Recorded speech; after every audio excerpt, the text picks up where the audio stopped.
दुनिया की सबसे खतरनाक दुकान कहाँ, खरीदार कौन? दुकान के मुलाजमीन के लिए सबसे बड़ा मसला क्या? तफसीलात जानते हैं इस वीडियो में। क्या आप एक ऐसी दुकान से खरीदारी करना पसंद करेंगे जहां तक पहुंचने के लिए एक पहाड़ी पर 120 मीटर तक कोह पैमाई करना होगी? जी हाँ, बिल्कुल ये हकीकत है और इसको दुनिया की सबसे खतरनाक दुकान करार दिया गया है। ये दुकान चीन के सूबे हुनान के शिनियोजाई नेशनल जियोलॉजिकल पार्क में वाक़ एक पहाड़ी के वसत में मौजूद है। इस दुकान का मकसद पहाड़ी सर करने वाले कोह पैमाओं को चढ़ाई के दौरान खाने पीने की चीजें फराहम करना है। चीन के सोशल मीडिया नेटवर्क वेबू पर इसकी तस्वीर काफी अरसे से वायरल हो रही हैं और बेशतर अफराद का सवाल है कि इस छोटी सी दुकान में काम करने वालों को मुश्किलात का सामना होता है या नहीं। चीनी मीडिया रिपोर्ट्स के मुताबिक इस दुकान में मशरूबात, चिप्स और ऐसी ही दीगर चीजें मौजूद हैं और कीमतें भी आम दुकानों से ज्यादा नहीं। दुकान में काम करने वाले एक फर्द के मुताबिक यहाँ से ज्यादा आमदनी तो नहीं होती, मगर सयाह बहुत शुक्रगुजार होते हैं, तो इसलिए हमें अपनी मुलाजमत बहुत ज्यादा अहम महसूस होती है।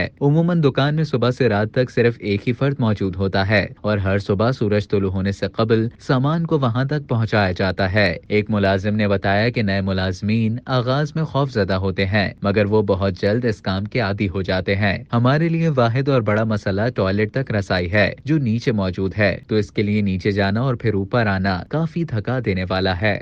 अब तक के लिए इतना ही। मजीद इसी तरह की मालूमात हासिल करने के लिए टेलीजंग के यूट्यूब चैनल को सब्सक्राइब करें और फेसबुक के पेज को लाइक करना ना भूलें।